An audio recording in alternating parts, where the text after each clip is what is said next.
Tapi memang aspek pencegahan ini menjadi sesuatu hal yang selama ini kita abaikan. Aset ya yang tidak masuk akal dan tidak sesuai dengan penghasilan Bang seseorang. Oke lah, let's say kalau itu kalau pejabat mungkin oke Bang. Tapi untuk kita warga-warga biasa yang mungkin ya secara formal kita tidak punya pembukuan tidak punya pembukuan yang bagus, yang ini bisa kena Bang. KPK juga secara senyap, kalau saya boleh kasih info, itu sudah melakukan itu lebih kepada hal pada pencegahan sekarang Bang. Ditaruh di mana sampai ke daerah-daerah. Jadi untuk melakukan supervisi, jadi itu kan penting sekali kan Bang.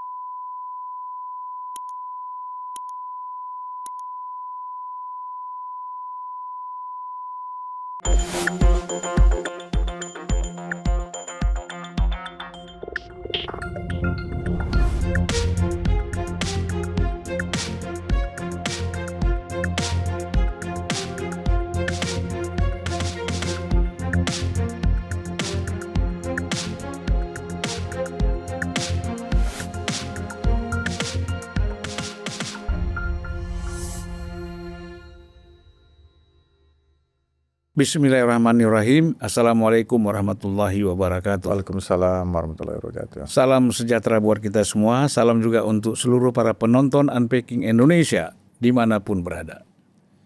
Salam juga untuk narasumber kita, Bung Hendar Sam. Ya Bang. Ya, sebagai praktisi hukum ya. Ya. Lawyer Bang.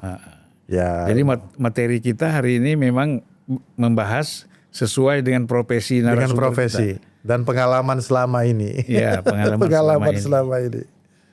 Dan ada kemajuan, Hendar Sam sekarang pakai peci. Pakai peci.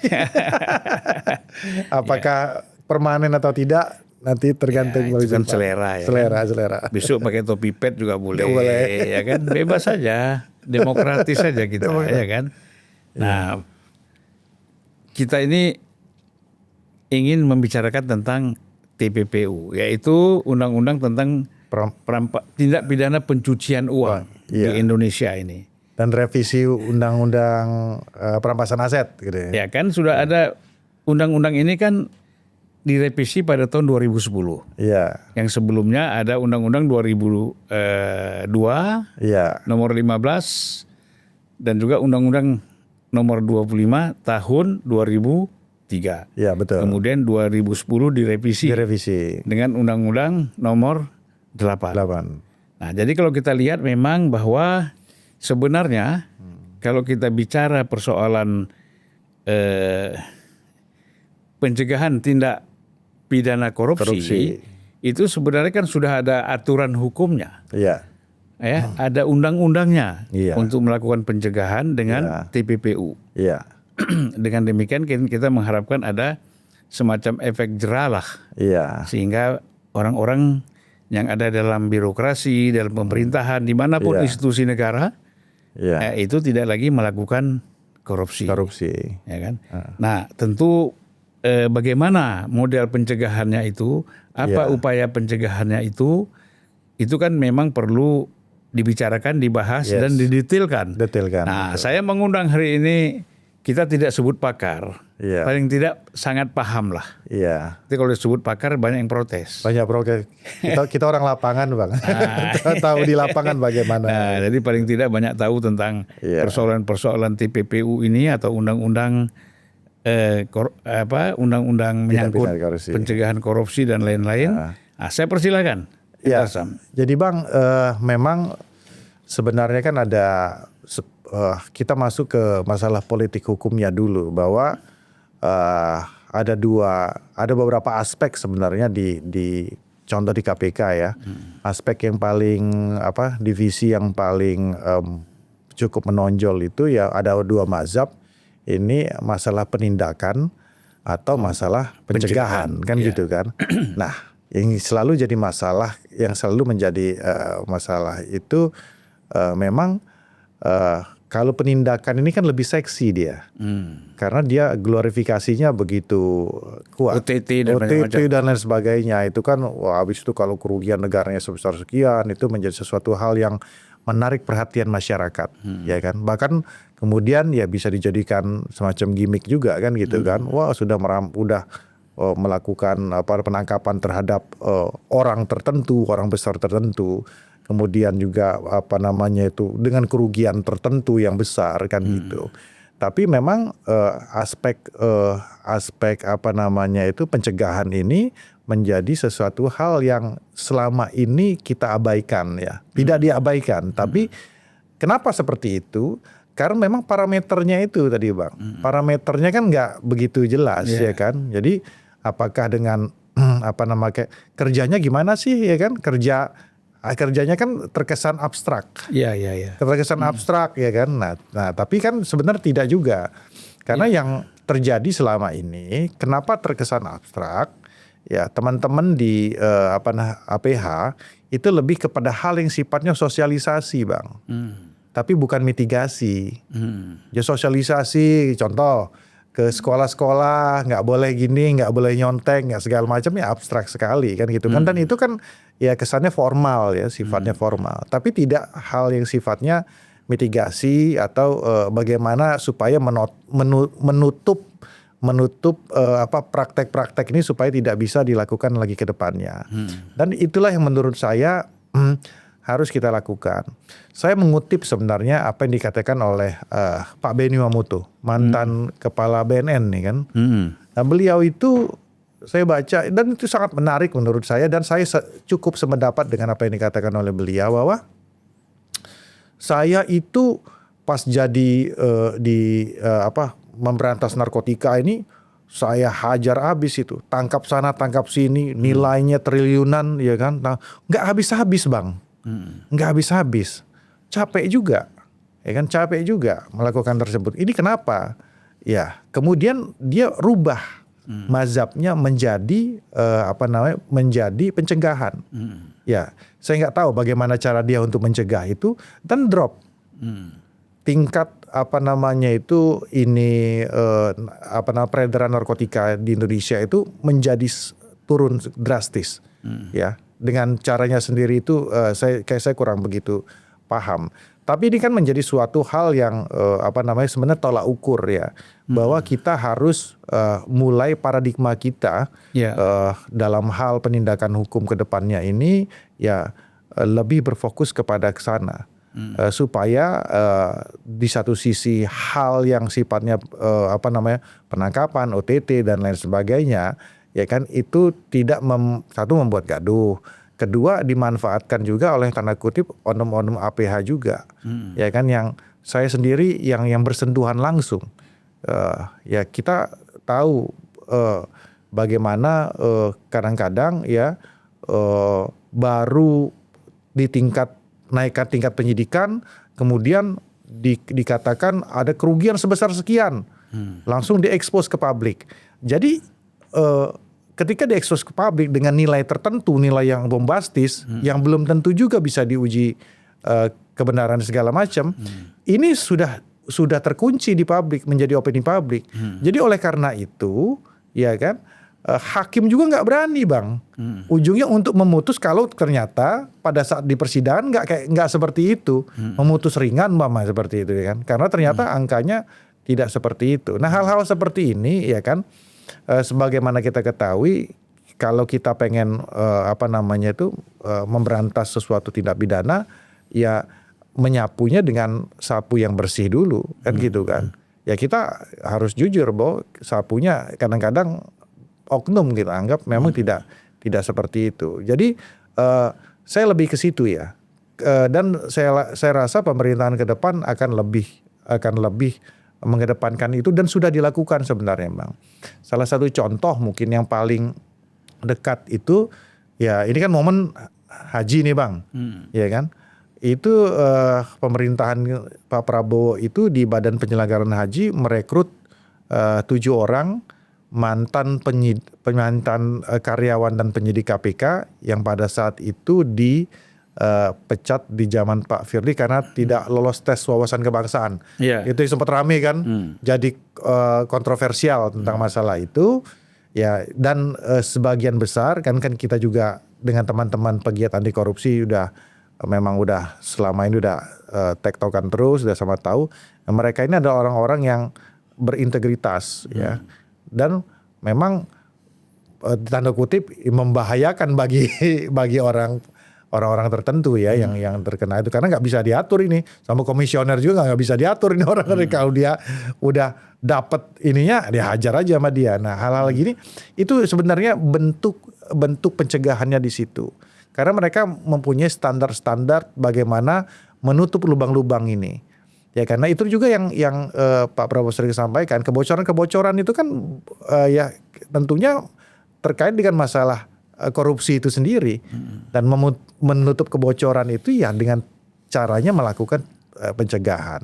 Jadi lebih ke situ sih ya, saya rasa yang kita lebih bijak supaya juga tidak ada drama, supaya juga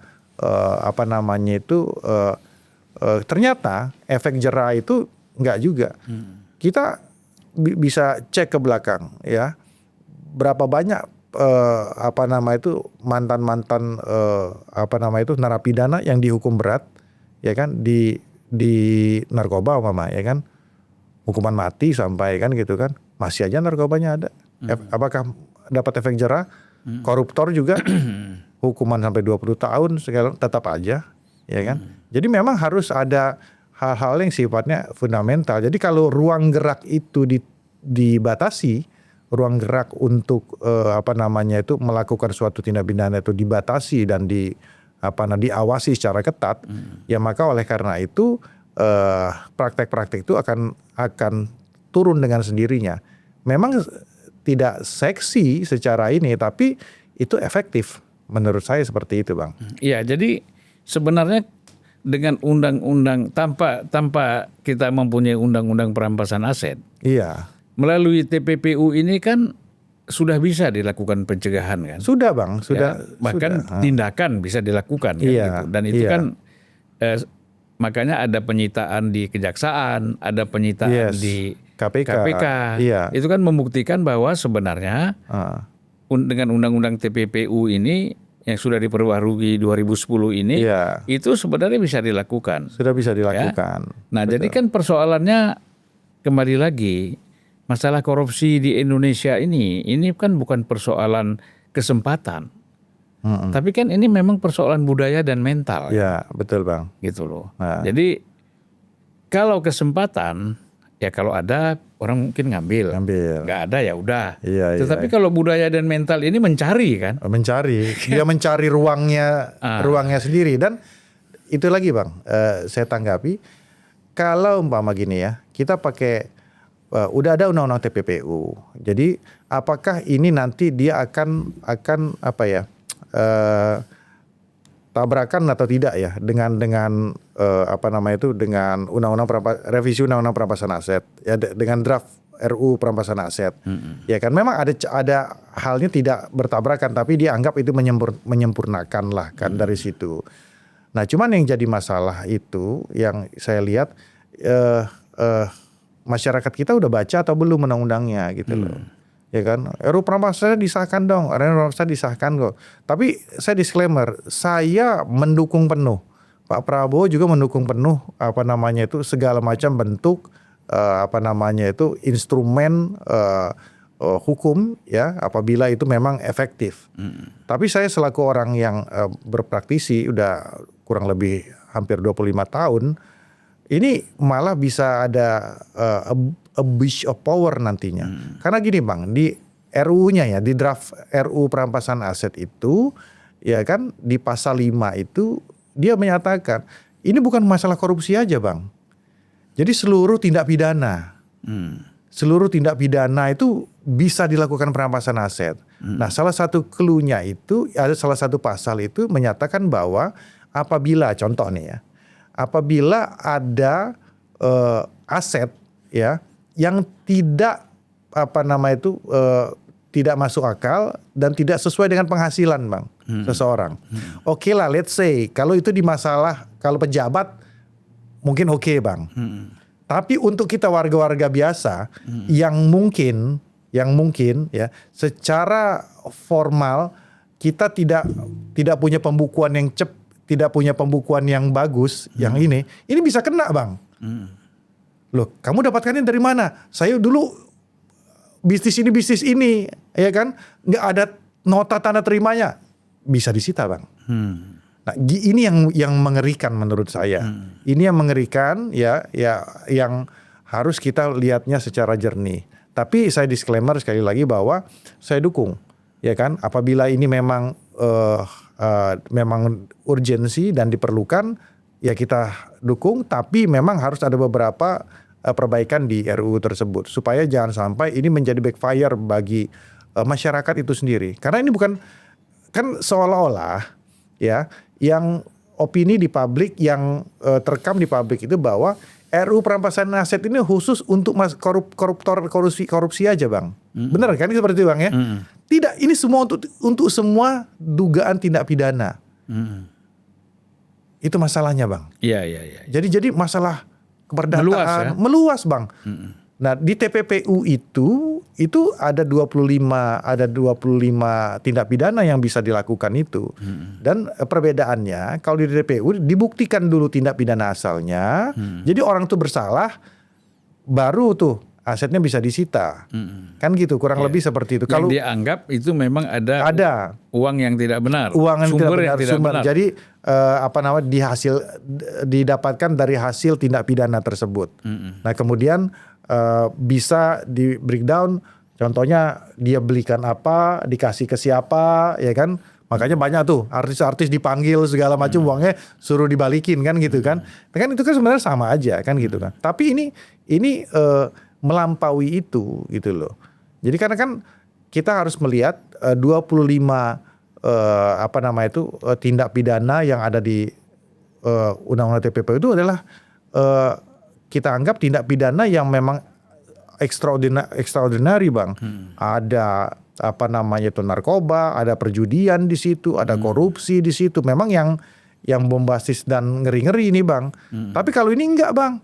Nanti orang maling ayam juga bisa kena ini, Bang. Ya kan? Kan tanpa harus dipidana dulu, Bang. Ya. Patut diduga, ya kan? Sita dulu. Nah, yang kita khawatirkan, saya sebagai orang praktisi hukum, ketika disita dulu ada permainan di sini. Sebenarnya kan untuk menghindari polemik ya. Iya. Seolah-olah katakanlah DPR tidak pernah mau, tidak merespon kayak gitu kan, dan tidak pernah memutuskan tentang undang-undang perampasan aset. Dianggap takut gitu ya, karena dianggap itu punya interest, kepentingan. Punya kepentingan. Nah, sebenarnya kan setuju nggak kita bahwa DPR ini dibuka aja tuh di lembaran media, ya kan, pasang di media-media atau di TV-TV atau di podcast-podcast tentang rancangan undang-undang itu. Saya rasa itu harus. Iya kan? Harus. Supaya ada diskursus. Ada diskusi di antara masyarakat ini melihat, kemudian membandingkannya dengan undang-undang TPPU. Iya. Nah, mana yang lebih rasional? Iya kan? Iya. Sama kayak revisi undang-undang TNI, Bang. Ya kan awalnya seperti itu kan. Orang pada nggak tahu ini, wah segala macam, balik ke Orde Baru segala macam. Ketika dijabarkan, segala macam, ujungnya kan pada ngerti. Dan yang teman-teman yang menentang tersebut nggak bisa ngomong juga ujungnya kan, nggak bisa. Nah ini yang perlu mungkin dijelaskan, Bang. Memang harus terbuka lah ya. Saya kira masyarakat perlu diinformasikan, kemudian mereka bisa berdiskusi. Karena begini, kalau tidak ada informasi yang jelas, ini kan yang terjadi kan berita hoax, ya kan, berita yang dibuat-buat, berita yang dikarang, gitu loh, sehingga ya semuanya hoax lah kita bilang. Dan menyudutkan pemerintah dan menyudutkan juga DPR kan gitu ya. Nah ya itu konklusinya mungkin seperti itu, Bang. Dibuka saja. Dan hal ini sebenarnya sudah ada reaksi ya dari tokoh-tokoh pegiat anti korupsi juga tentang masalah RUU perampasan aset itu, termasuk Chandra Hamzah juga kan, mantan ketua komisioner KPK juga sudah tidak sepakat dia dengan hal tersebut. Ahok juga nggak sepakat dengan hal tersebut karena ya kan kalaupun itu kita anggap ikon lah ya kan, ikon dari orang-orang yang tokoh-tokoh yang pegiat anti korupsi, mereka juga tidak sepakat dengan itu karena saya tonton Bang Chandra ketika dia ngomong itu, saya sama dengan pikiran dengan dia, ya kan, maksimalkan aja, ini pisaunya sudah ada, dan dia sudah lakukan itu sampai di zaman dia itu sampai 450 M itu, ya mungkin kalau di sekarang udah dengan nilai sekarang udah berapa T itu kan gitu kan, dan itu kalau dikurs ke dolar dikurskan ke dolar itu, jadi hal-hal tersebut tinggal masalahnya di APH-nya saja. Di APH-nya saja. Lebih ke situ. Perlu dijelaskan APH itu apa? Coba. Aparat penegak hukum. Jadi ada polisi, ada jaksa, ada hakim, dan advokat juga lah ya kan yang di situ. Dan kita kan ada sekarang ini kan udah ada KUHAP. Jadi udah ada draft KUHAP. Jadi mungkin nggak lama lagi KUHAP ini akan disahkan. Tapi masih menyerap dari aspirasi publik. Saya melihat tune-nya ini ke arah yang lebih lebih stabil lah nanti ya. Contoh ya bahwa ya tugas polisi ya menyidik ya kan. Tugas jaksa ya nanti cuma nuntut aja ya, habis itu tugas hakim ya mutus. Nah, tugas advokat ini mengawasi ketiga fase ini kan gitu kan. Selama ini kan contoh jaksa kan dia bisa melakukan penyelidikan, dia bisa melakukan penyidikan, kemudian melakukan penuntutan sekaligus kan gitu kan. Jadi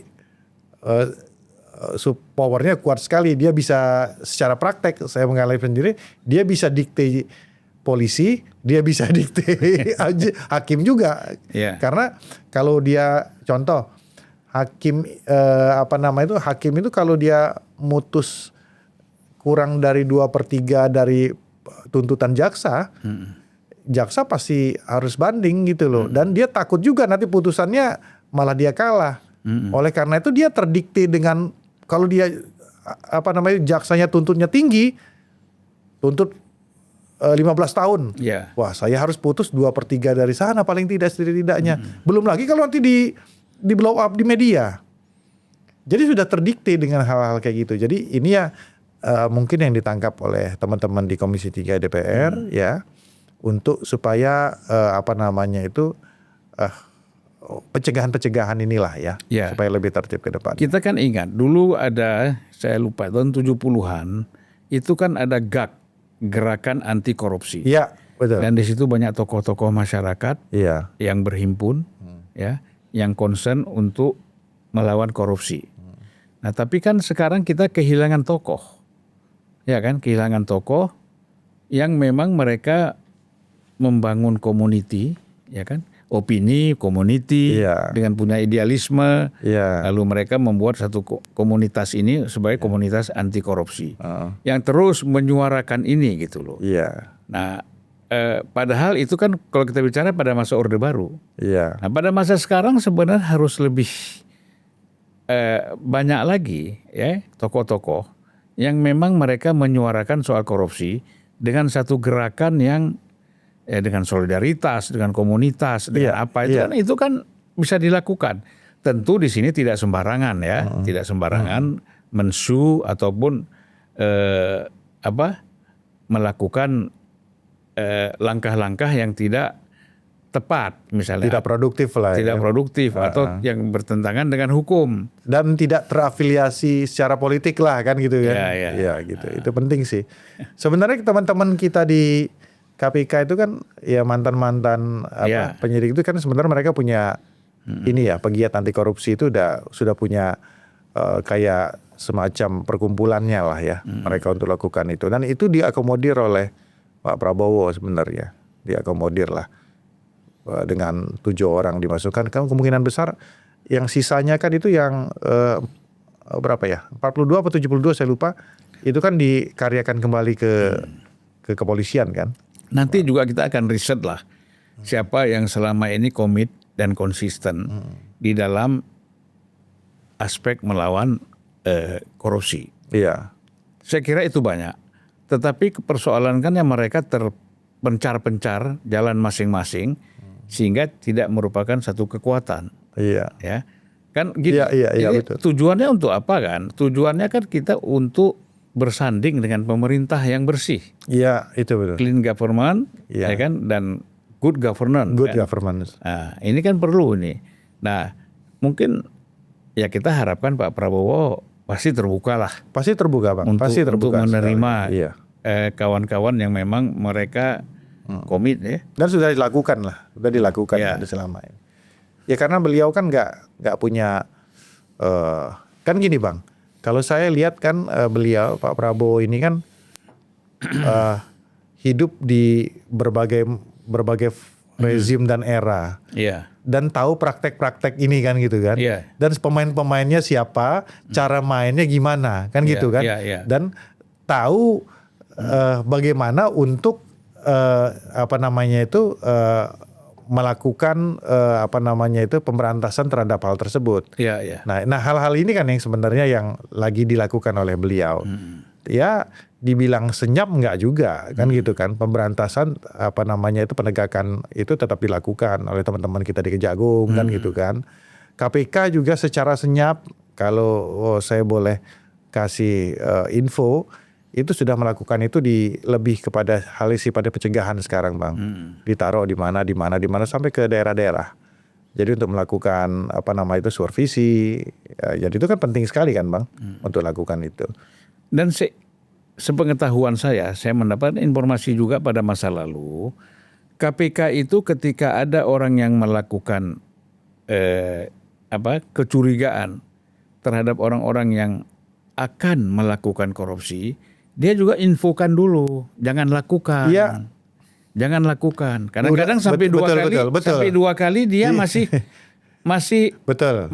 toleran gitu loh. Somasi lisan ini. Ya, masih bisa ditolerir. Iya betul. Karena tidak mendengar itu apa yang disarankan. Betul. Yang ketiga langsung OTT. Nah, ini kan begitu kadang-kadang. Itu kan iya. sebenarnya OTT itu tidak semuanya sembarangan. Nggak sembarangan. Nah, tentu ada info dulu yang diberikan. Betul. Bahwa kamu udahlah jangan keterlaluan gitu. Iya. Masa nggak kenyang-kenyang. Iya. Jadi memang itu confirm Bang. Itu confirm. Iya. Di beberapa daerah kebetulan juga kita kenal ke beberapa kepala daerah. Itu udah dikasih tahu, ini nakut-nakutin aja nih kan gitu kan. Tapi ada juga yang mundur ujungnya kan gitu kan. Jadi kayak gitu. Tapi sebenarnya kan itu kan spirit itu juga dilakukan oleh Pak Prabowo kan sebenarnya kan. Iya. Dia dengan contohnya gini. Kalau kita bicara masalah penegakan hukum di bidang HGU mama seperti itu kan ya kan. Kan udah ini kalian saya punya datanya nih. Ya kan. Kalian melakukan pelanggaran yang paling gampang tuh gini lah ini yang paling gampang gitu.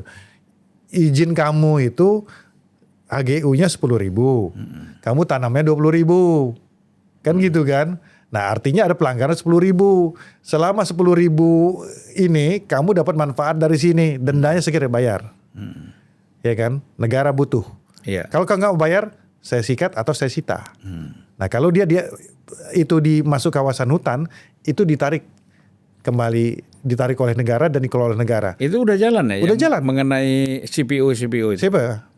Makanya kan instrumennya kan pakai pasal 33 Undang-Undang Dasar itu kan. Iya. Ditarik negara, dia dikelola oleh Agrinas Palma sekarang.